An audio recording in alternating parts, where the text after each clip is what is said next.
Welcome to the 11th webcast in our series by Investec Wealth and Investment, Markets and Investing in Times of COVID-19. We've had people dialing in from all over the world during this series, and once again, welcome to everyone wherever you are. My name is Maps Maponyane, and in the last few webcasts, we've chatted to investment strategists, economists, political analysts, and psychologists. August is Women's Month in South Africa, and we are fortunate to have an out-of-the-ordinary guest in Maye Musk. The matriarch of the Musk family, Maye is an absolute powerhouse in her own right. She is still heavily involved in her career as a model, dietitian, author, public speaker. Maye has run her own nutrition business for over 45 years through speaking, consulting, counseling, writing, and media work. The list just goes on. And she's been modeling since the age of 15 and featured on billboards in Times Square in her 60s. And she's also appeared on the cover of Time magazine. Maye is a particularly pertinent guest for us being Women's Month during the COVID-19 pandemic. And COVID-19 has laid bare many of the flaws and fault lines in our society, including the added burdens that women face in an unequal world. How we come through this crisis will depend, of course, on the actions taken by governments and societies, but it will also depend on how each and every one of us rises to the challenges of this turbulent world. As leaders, intellectuals, and entrepreneurs, women have a crucial role to play, and we're looking forward to Maye's insights on this. Maye, thank you so much for joining us. You're in LA, so it must still be morning for you over there. So good morning to you, Maye. And good morning, good afternoon, and good evening to everyone who may be tuning in from wherever you are. We know our clients find themselves spread across the world. Good morning, Maye. Goeiemôre, Maps. Ek kan nog Afrikaans praat. Wonderful. I'm so glad you still have that in you. And I'm happy that you've mentioned that you still Afrikaans praat. Look at me just trying to get on that level. But you make it quite evident that, you know, home really is where the heart is, and a large chunk of your heart is still here in South Africa. So what do you miss the most? And tell me you miss those jacarandas in spring. You know, the reason we stayed and we moved to Pretoria from Canada was because the whole of Pretoria was in jacaranda blossoms. I mean, all the streets were lilac, and my dad had never seen anything so beautiful because we flew over. He'd packed his plane, his single-engine plane, put the 4 kids in the back and my mom and him in the front. And when he saw that, he said, this is where we're going to land. And so we definitely missed that. And then also the people, you know, you miss the sense of humor, you miss the warmth, the generosity, the kindness, the politeness, you know, there's many things you miss. And when you meet or even talk to someone on the internet from South Africa, it's very relaxing, and we can have a good sense of humor, which is something you have to be careful about in America. Have you found that anyone matches up to our sense of humor? Because even when things are serious, it is our coping mechanism. It really is the best sense of humor in the world, I can assure you. I love it. Absolutely. I feel like our sense of humor is certainly unrivaled. But on a serious note, how have you been personally experiencing the pandemic? And what are some of those things that you've learned about yourself and about society that you can share with us? Well, I think it's a very sad state. And of course, you feel very sad. So many nights I just don't sleep because I feel sad for the world. Everyone is suffering. I've been very fortunate because my book went international. And so I've been doing, you know, these internet webinars and interviews with the media, as well as speaking engagements through the computer. The good thing is I have good lighting because I'm facing the window. So that's been great because it's now in about 20 countries, and it just keeps on. Every week I find out about another country. And you know, Jonathan Ball published my book in South Africa, so I was thrilled about that. And then also I speak, ek kan Afrikaans praat. So ek het baie Duitse en Hollandse movies gesien here.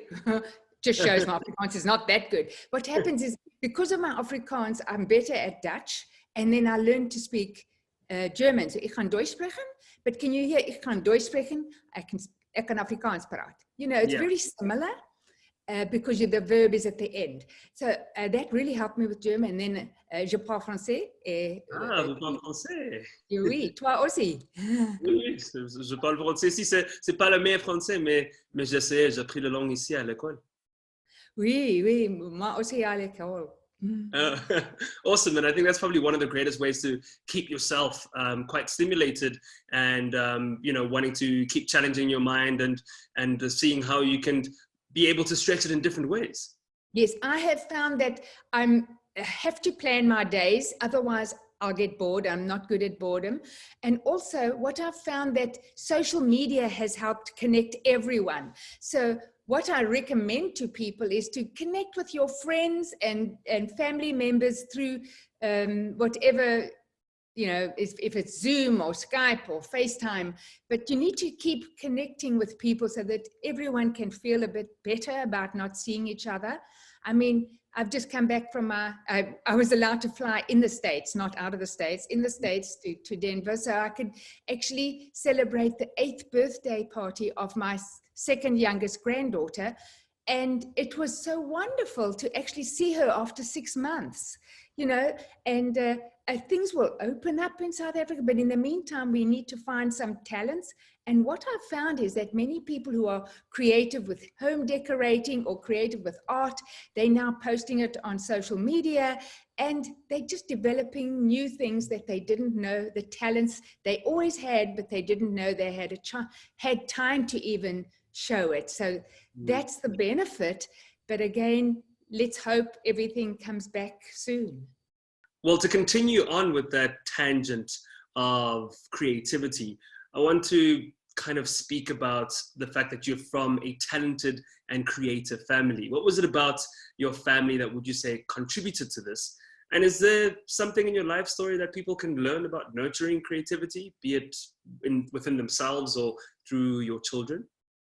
Yes, well, fortunately, I grew up with wonderful parents who allowed all 5 children to go their own way. They didn't, for example, I wanted to be a medical doctor, and my dad said, that's 7 years of study. Why don't you do 4 years of study and do a different profession, but have a profession at the end of that? So then I studied dieetkunde by the Universiteit van Pretoria. So by Tukkies. I don't know if it's still called Tukkies. But then I enjoyed, first of all, I had to become bilingual, which was really hard. Ek kan nou Afrikaans praat, en ek het nie gepraat nie vir 30 jare, maar ek kan nog Afrikaans praat. So that helped. And then I had no idea that being a dietitian could mean I could work from home and have 3 kids. And so that was very creative, that my parents let us go all in our own direction. The same with my children, as I had to work long hours, but I worked from home as a dietitian, they had their own directions they wanted to go to. So Tosca has always loved movies, and she wanted to study film. Well, you can imagine we didn't think it was a good idea. Who wants to get into the film industry? But and I'd already moved to Toronto, and I was a research officer at the University of Toronto. So I could, they could go for free, as long as they studied medicine or law, and my kids didn't want to study that. So Tosca had to get her own scholarship and loans to go and study film. And she had to fill out all her own forms, because I certainly wasn't going to look at forms, and she had to get it herself because I was working long hours. I was doing 5 jobs at that stage. And you do all sorts of jobs. I mean, I was lecturing 2 nights a week at a college, nutrition education. And when you worked it out, I was getting $5 an hour, like 5 Rand an hour. But because of all the transport and preparation and doing the exams and all that, it was meant to be 25 Rand an hour, but it ended up being 5 Rand with everything included. But that's what you do when you're struggling. Yeah, and then Kimball wanted to study business. So I said, well, figure it out for yourself. So then he had to complete his forms to get his own scholarship as well as loans. And then, I mean, they lived in poverty. I would visit them, sleep on the floor on a mattress that I think they picked up in the street. And then Elon wanted to study business, so he also went and got his own forms. And then he wanted to study physics as well, and he did that. And then, of course, my little genius boy started the internet company. And then Kimball was in Toronto, and he was using my phone, and they were talking business every night. And I'm saying, I'm sorry, this is too expensive for you to phone Elon. You go and join him. So he joined him for Zip2, and then I would fly down every 6 weeks. And the reason I let them go that way is because it was a good idea. It was door-to-door directions. I know you all know that that exists, but this was the beginning of door-to-door directions and websites for the newspapers like the New York Times and the Chicago Tribune and San Jose Mercury News. They would do the website with a link to door-to-door directions and links to restaurants or hotels nearby. That was unheard of 20 years ago. So I just thought it was a good idea. So I would fly down to help them, and then I moved. But I had to rewrite the exams to register as a dietitian in America.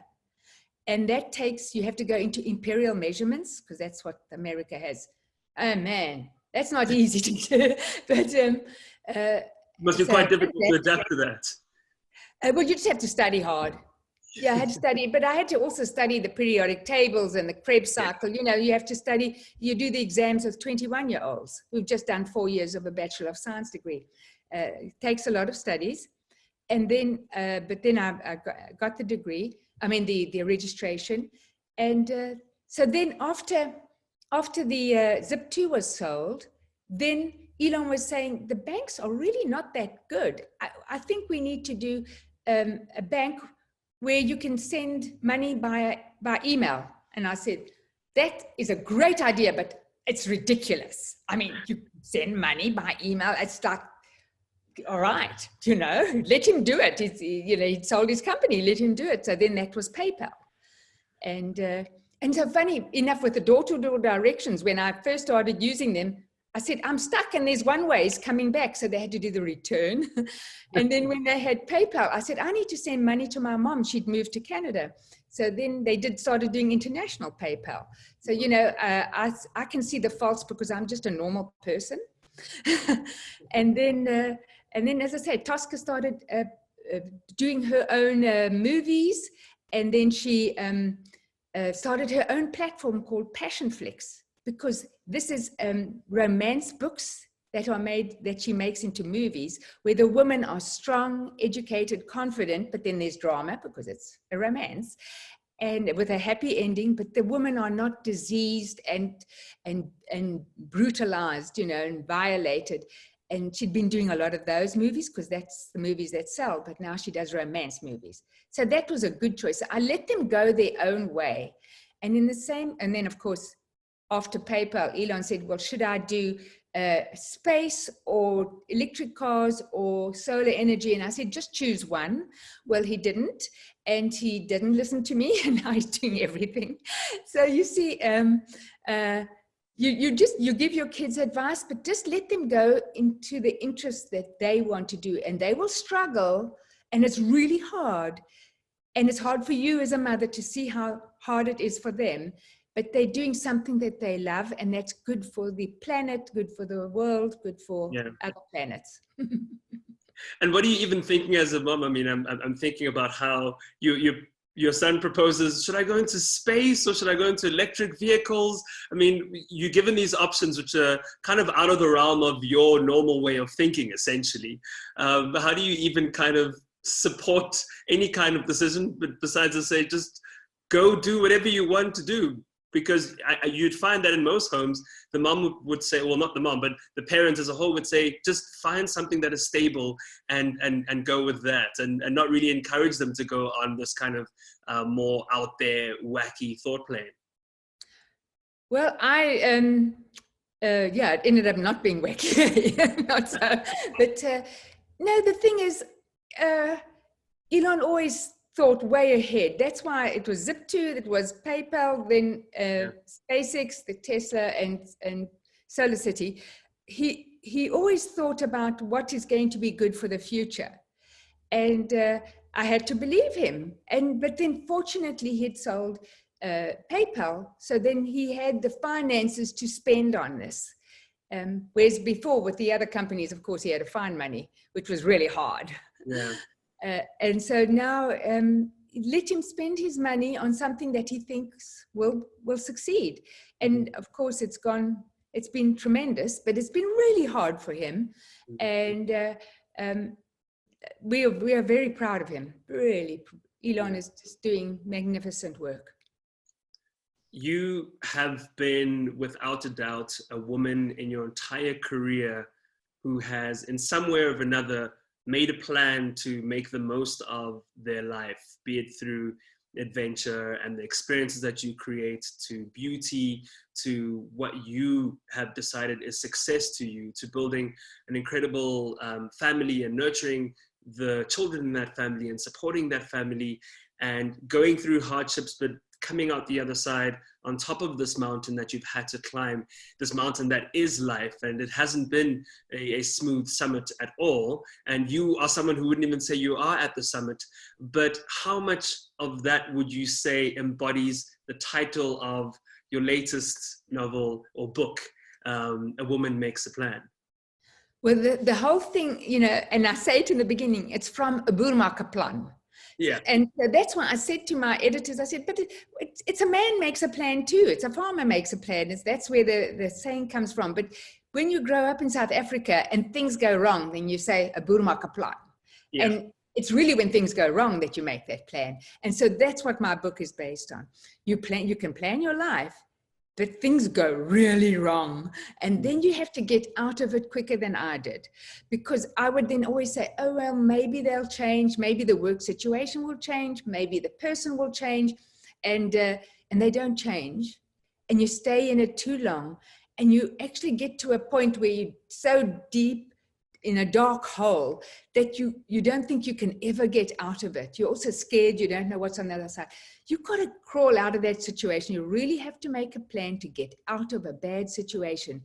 And you've got to just think of every avenue and every support you can do. Now, I didn't mention to my parents about, or to my brothers and sisters about the abuse I had in my marriage. And it's only when they read my book, when my two brothers and my twin sister read my book, they said, you didn't tell us. And I said, because women don't tell, because you want to be loyal to your husband. And now women have to start telling. And they should tell men so that men will talk to the husband or the boyfriend or whatever and say, you can't hit her. They really, even if they say, oh, but she didn't clean the kitchen table well enough, that you don't hit her. That's not a reason. And the excuses to hit a woman are very poor. And if the kitchen tabletop is dirty, you can clean it yourself. Well, there's absolutely no excuse whatsoever. And we're seeing that in South Africa as, sadly, the nation that ranks the highest in gender-based violence and rapes and killings is something that's obviously quite rife here. But you speak of how you didn't want to tell. How do you change that mindset when it still seems to be where we're at now? But B, how do you change the mindset of men with an overarching machismo to assert their power and visibility in a relationship through dominance and brute strength over their partner, as opposed to what should be more equal nurturing and support and power to protect their partner? Well, first of all, the men usually do it in the privacy of their home. If other men knew about it, they would tell the guy not to do it. Because even in the South African culture, if you know your neighbor, if he is beating up his wife, you should be able to interfere. Of course, you might get beaten up too. But the thing is, this has to stop, and women have to be strong together. support each other and talk about it. I didn't talk about it. And then when I said to my editor, I think we should take that chapter out of my book. And she said, no, there's too many women who will relate. Mm-hmm. And it's true.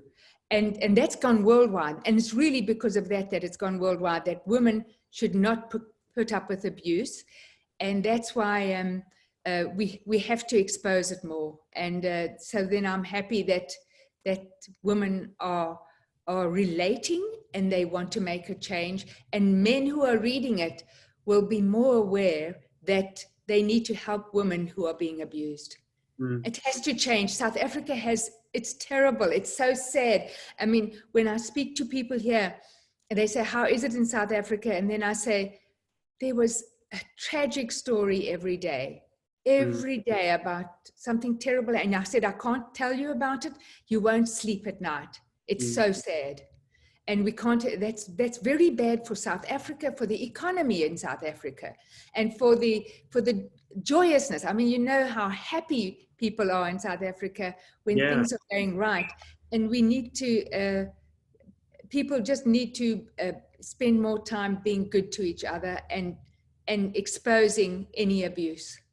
Absolutely. And when you are a woman who I know professes to being able to want to inspire people to live happier lives, it's important to share the hard parts of your life for them to actually recognize it within their own lives, to be able to change that, to instigate a happier life. Yeah. Don't wait until your 70s.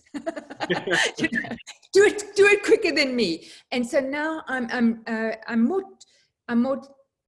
less tolerant for anyone who is mean, evil, nasty, even to somebody else. Mm. I'm really, I will have nothing to do with them. And I will call them out. I will call them out on it. And it really does start with the smallest micro little aggressions. Yes. Absolutely. And you speak about how you're going to make sure that you don't wait.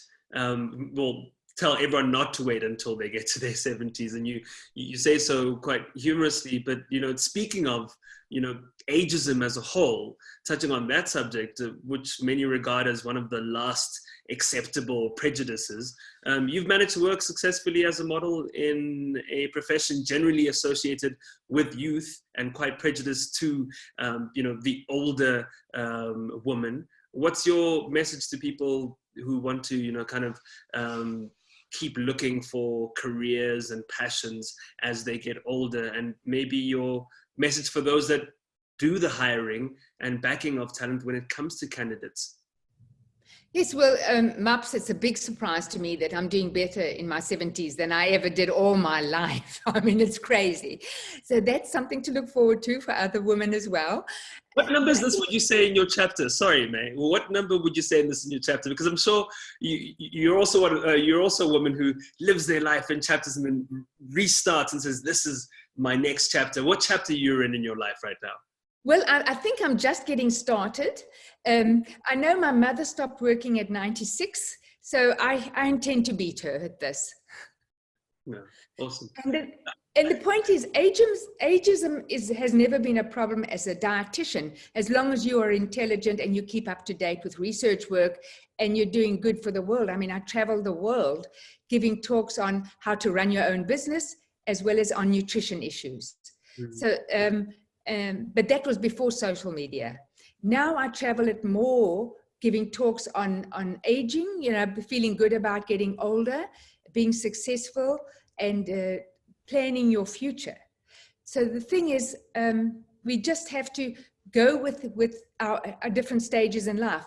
As I got older as a model, they wanted an older person. So even at 42, at 28 in South Africa, I was mother of the bride. I was the oldest model they'd ever had. So I had to be mother of the bride. I was 28. And I said, fine, I don't care, just book me, And then my first grandmother ad was at 42 in Canada, a cover for a magazine. And they said, but we know you're not a grandmother. I said, I don't care. It's a job. I'm going to be a grandmother. And then now they say I don't even look like a grandmother. Well, what's that about? I can do grandmother ads because this is what a grandmother looks like. As you said, you don't find you too glamorous. Do they not realize that in 2020, grandmothers are also absolutely glamorous and beautiful? Right. And so then I've gone up in age as they've wanted older women in the modeling industry.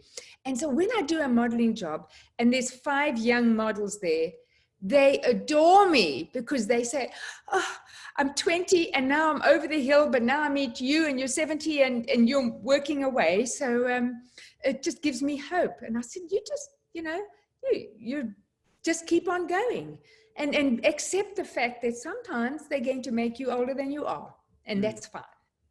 Absolutely. And so what would you say to people who do the hiring and backing of talent when it comes to older candidates? Well, you have to think of women or men and women in my age group. We usually have more income or savings than other age groups. And to see a woman my age in a designer outfit, which a woman my age can afford, whereas a 20-year-old can't afford it, but now you're seeing it on 20-year-olds, you have to think of your market. If your market is to sell to 20-year-olds, but use 20-year-old models. But if your market is to sell to women in their 50s or 60s, you need older models. Yay! And that's where you come in and make it look absolutely effortless. How important is balance to you too? Because you have 12 grandchildren. You quietly just mentioned, your second youngest and failed to say that there's a whole 12 of them. How do you do it?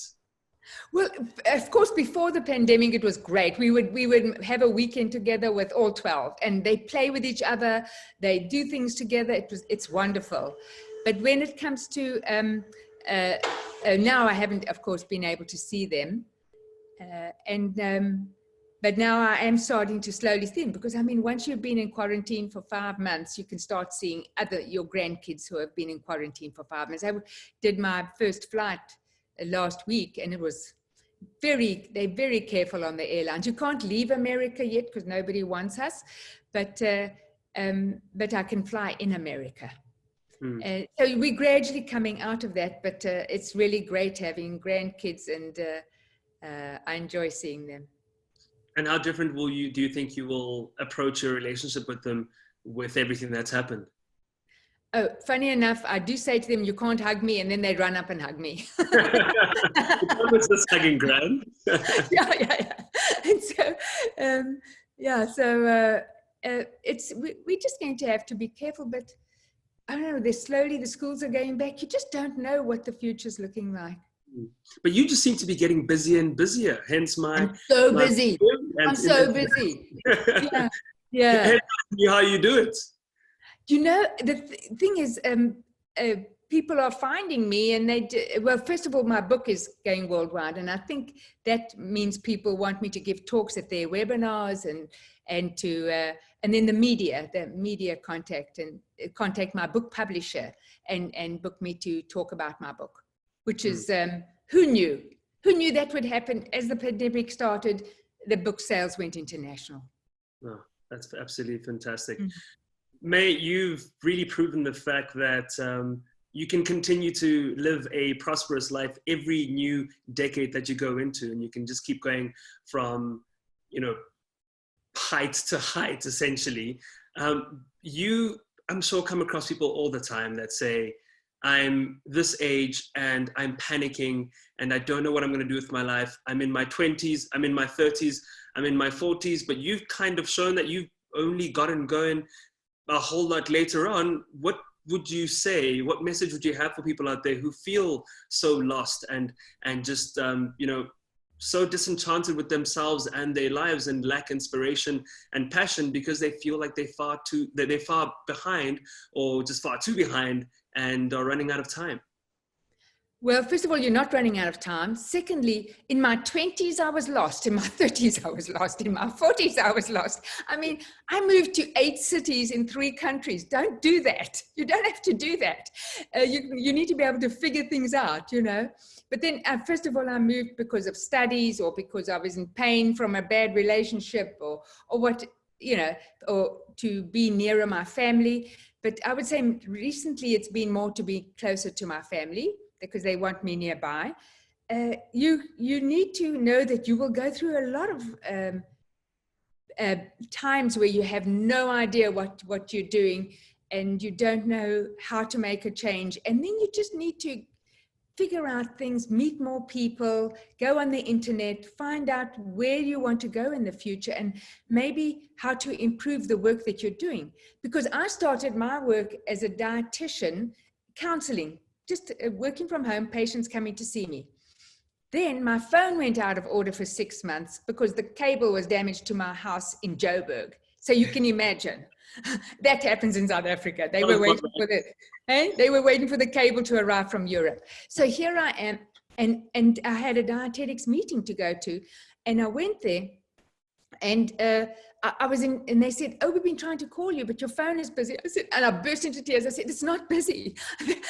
My phone, the cable's damaged to my phone."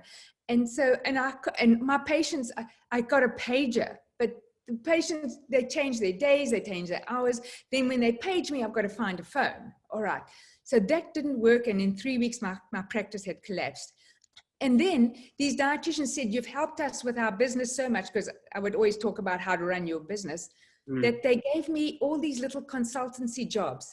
But then they were fixed hours, 2 mornings a week, 2 afternoons a week.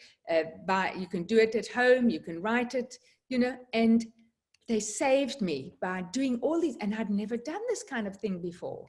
And so that's opened up a whole new field. And maybe you need to connect with people and see what else you can do and expand your profession. May, just one more thing. I think when you get to 72 years old and you've done as much as you've done, we don't have the bandwidth, perhaps even in South Africa at all, we don't have the bandwidth to go through every single achievement that you've managed to achieve. And there's so much that you've accomplished for yourself that a lot of people fail to, recognize that there's still a lot more that you want to achieve. So what do you still plan on? What is it that you still plan on doing? What's that one goal that you have, or what are some of the goals that you still have for yourself that keep you waking up every day and moving towards something bigger and better for yourself, be it simple or, something that is larger than life? Well, I love traveling. So of course I want to come to South Africa and just go to all the major cities and just see the people. But I hope that's on your list. Yeah, it's definitely on my list.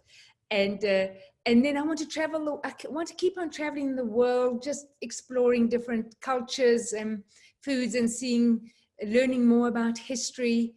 I just love that. And I had actually, before the pandemic lockdown, I had a flight booked every week, locally in the USA, Canada, Europe, Asia, and it all just ended. Wow. So I will go back to that. I will go back to traveling the world, but I feel very privileged because, of course, now I fly business class. That started 4 years ago. It's really nice to fly business class, and then people treat me very nicely. Whereas I was I would fly to Europe economy and a mediocre hotel and then catch the bus, that type of thing. Yeah. So the life has improved. Keep going, but you need to keep working at whatever you want to do and to be relevant. You really have to be relevant so that people need your services. And in the same way, women fear aging more than men because when they get to 40 or 50, they don't want them in the office anymore, whereas the men become, they're 40 or 50 and they become CEOs or they become presidents. So that needs to change. And I want to bring up another thing for Women's Month, History Month. The COVID has been best contained in New Zealand and Taiwan with female leaders. Absolutely. So how's that? We need more female leaders. Yeah, if there's one thing that definitely does need to change, I would have to say that too.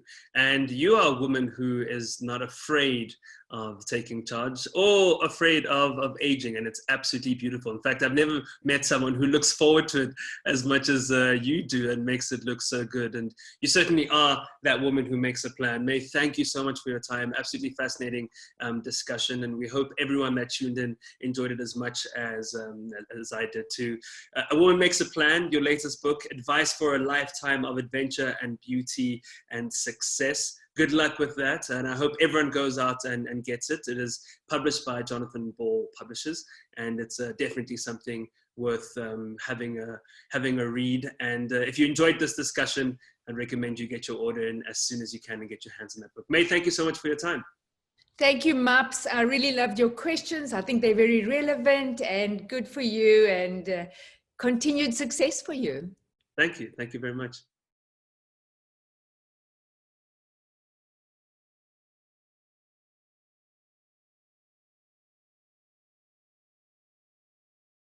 I see we have a friend. You mentioned your dog a little bit earlier. How can we intro that that lovely little? You want to wake up, my baby? He's Who's fast that? asleep. Yeah, I think he's bored. He said, no, that's enough. What's his name?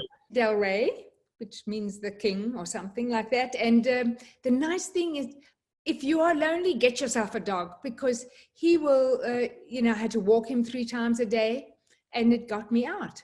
And then he's just such a darling.